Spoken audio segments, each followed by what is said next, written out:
बिस्मिल्लाहिर्रहमानिर्रहीम। मुहतरम मुकर्रम सामीन गिरामी, आजकल हमारे नौजवानों में एक बीमारी बहुत बढ़ गई है, अल्लाह हिफाजत फरमाए। वो है क़तरे की बीमारी। पेशाब करने जाते हैं और वज़ू बनाकर उठते हैं या पेशाब करके बाहर आते हैं, थोड़ा चलते हैं और एक दो क़तरे पैंट में गिर जाते हैं, अंडरवियर में गिर जाते हैं। और उसके बाद फिर मुफ्ती साहब, मौलाना साहब, क्या करूं, क्या करना है, क्या मसाइल हैं। बहुत सारे लोग तो नमाज़ें छोड़ देते हैं और बहुत सारे वहम के शिकार हो जाते हैं, बहुत सारे गुस्ल करने चले जाते हैं। अजीब अजीब तरीक़े के अपने अपने दिमाग से कुछ भी सोच कर समझ कर वो अमल करने लग जाते हैं। यहाँ पर हमें समझना है दोस्तों दो तीन बातें क़तरे के बारे में।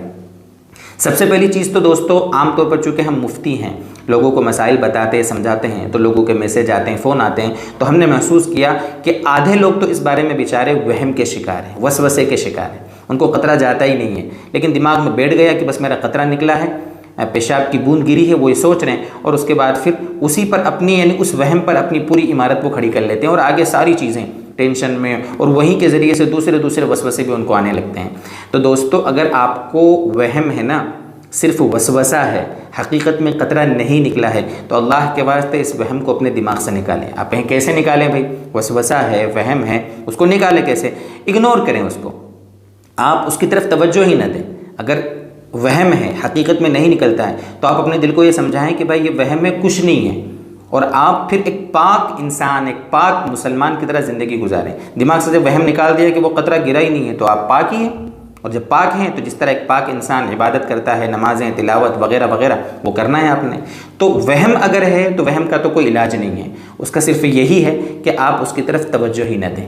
एक तो चीज़ ये हुई। अच्छा चलो ठीक है, सचमुच अगर निकलता है क़तरा, ठीक है, वहम नहीं है, आपने चेक कर लिया अच्छे से, ठीक है, अगर सचमुच क़तरा निकलता है तो दोस्तों बुज़ुर्गों, अब जहाँ पर वो क़तरा लगा है ना, उतनी जगह को धोना ज़रूरी है, उतनी जगह को। इसलिए उलमा ने हदीस के हवाले से एक बात लिखी है, हदीस की किताबों में ये बात मौजूद है।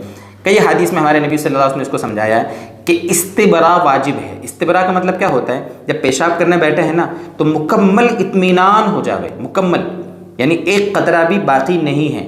बल्कि उलमा ने यहाँ तक लिखा है, फ़िक़्ह की किताबों में ये बातें मौजूद है कि खकार कर या एक पैर दूसरे पैर पर रख कर या थोड़ा चल कर, किसी भी तरीक़े से खांस कर वो क़तरे जो भी अंदर हैं उनको मुकम्मल निकालें।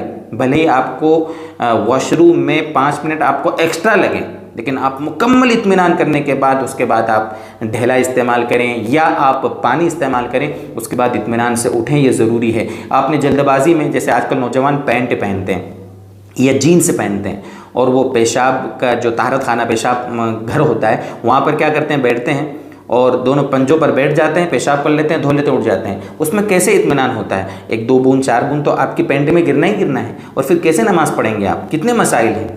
इसलिए ज़रूरी है कि इस्तिबरा करें, मुकम्मल इत्मीनान हासिल करें। सारा इत्मीनान हासिल करने के बाद भी अगर 1 2 बूंद कपड़े में गिर जाती है, अंडरवियर में, तो जहाँ पर अंडरवियर में वो बूंद लगी है, पाजामे में, नाइट पाजामे में, लुंगी में, जहाँ पर भी वो बूंद है, उतनी जगह आपको अच्छे से धो लेना है। और उज़्व यानी जहाँ से पेशाब निकली है उस उज़्व को भी अच्छे से धो लें। और अगर कहीं जिस्म पे वो जगह जहाँ पेशाब लग गए उतनी जगह धो लें, पाक हो जाएंगे। आपको गुस्ल करने की ज़रूरत नहीं है, पूरा पाजामा या पूरा अंडरवियर या पूरी पैंट आपको धोने की ज़रूरत नहीं है। जहाँ जगह नापाकी लगी है, जिस जगह पर, उतनी जगह धो लें। अभी वो गीली है, ठीक है, आप उसी हाल में नमाज़ पढ़ सकते हैं। नमाज़ पढ़ने के लिए कपड़े का सूखा होना थोड़ी ज़रूरी है, बस नापाकी आपने धो दिया, आप पाक हो गए। और बहुत से लोग बेचारे इससे आगे होते हैं, बड़े ख़तरनाक बीमार होते हैं कि उनको हर 2 4 5 मिनट में पेशाब के क़तरे की बीमारी है। तो अगर इतने क़तरे निकलते हैं, इतने क़तरे निकलते हैं, इतने क़तरे निकलते हैं कि एक फ़र्ज़ नमाज जितनी देर में पढ़ सके इतना वक्त भी नहीं मिलता, तो अब वो माज़ूर की गिनती में है। लेकिन आमतौर पर मैं समझता हूँ कि इतने बीमार तो शायद कोई होता हो, इल्ला ये कि लाखों करोड़ों में कोई औकात बंदा हो, तो वो अपनी सिचुएशन, ये पूरी बात अपने आसपास कोई मुफ्ती साहब हो उनके सामने रखे कि क्या मैं माज़ूर की गिनती में आऊँगा। पूरी एक यानी नमाज के वक्त में, पूरे नमाज के वक्त में, जैसे मिसाल के तौर पर समझे कि 12:30 बजे ज़ोहर का वक्त होता है और ज़ोहर का वक्त मसलन थोड़ी देर के लिए मान लो कि 4 बजे तक है, मिसाल दे रहा हूँ मैं आपको, तो 12:30 से 4 बजे तक ज़ोहर के वक्त में बीच में 5 मिनट 7 मिनट भी उसको पेशाब का क़तरा नहीं रुका, यानी फ़र्ज़ नमाज पढ़ ले इतनी देर भी पेशाब का क़तरा नहीं रुका है, तो अब उसको कहेंगे कि वो माज़ूर है। तो ऐसे तो मेरे ख्याल से कोई नहीं होता। अगर माजूर आप नहीं हैं दोस्तों बुजुर्गों, तो आपको जहाँ नापाकी लगी उतनी जगह धोकर फिर वज़ू करके नमाज़ पढ़ना पड़ेगी। नमाज माफ़ नहीं है। आप ये कहें कि मेरे तो पेशाब का खतरा गिर जाता है इसलिए मैं नमाज़ नहीं पढ़ूंगा, नमाज माफ़ नहीं है। नमाज किसी हाल में माफ़ नहीं है दोस्तों बुजुर्गों। आपको इसी हाल में, बहुत से लोग सोचते हैं कि भाई मैं तो नापाक हूँ, ऐसा हूँ वैसा हूँ, कतरे गिर जाते हैं वगैरह वगैरह, मेरे तो नमाज़ पढ़ता ही नहीं हूँ नमाज। बल्कि ऐसा भी हुआ है कि ऐसे लोग बेचारे अपने सगे बाप और सगे रिश्तेदार के जनाजे की नमाज़ भी नहीं पढ़ी, साइड में खड़े हैं, क्यों, मैं तो नापाक हूँ। तो ऐसा नहीं होना चाहिए, आप उसका इलाज कराएं। मैं आपको इलाज भी बता रहा हूँ इंशाल्लाह कि भाई जो इस तरह के बीमार होते हैं उनके लिए क्या चीज़ें मुफीद होती हैं। तो ये आपको तो मैंने मसाइल बता दिए। वहम वाले हैं, इग्नोर करें।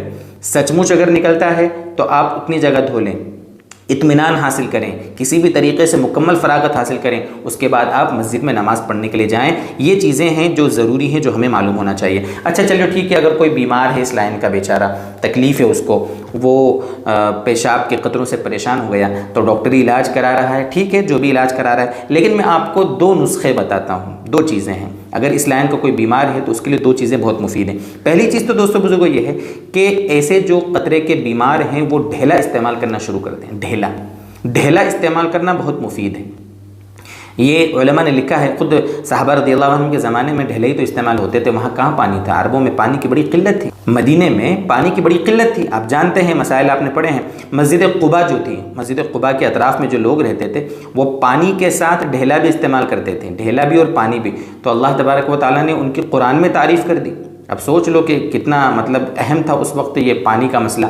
तो दोस्तों सबसे पहली चीज़ तो क्या बताया आपको, ढेला इस्तेमाल करें। ढेला इस्तेमाल करने से एक हद तक ये बीमारी ख़त्म हो जाएगी। मसाने की कमज़ोरी की वजह से आमतौर पर कतरे आते हैं। जो पेशाब की थैली होती है हमारी, ढेला इस्तेमाल करने से पेशाब की थैली मजबूत होती है। ये साइंटिफिक वजह है, ये मेडिकल साइंस का बाकायदा इस पर तहकीक हुई है, इस पर रिसर्च है कि ढेला इस्तेमाल करना कतरे की बीमारी को रोकता है। इसी तरीके से एक और नुस्खा है जो थोड़ा सा देसी इलाज जिसको कह लें, अनार होता है ना, अनार हम दाने तो खा लेते हैं, छिलके फेंक देते हैं। अनार के छिलकों को सुखा लें।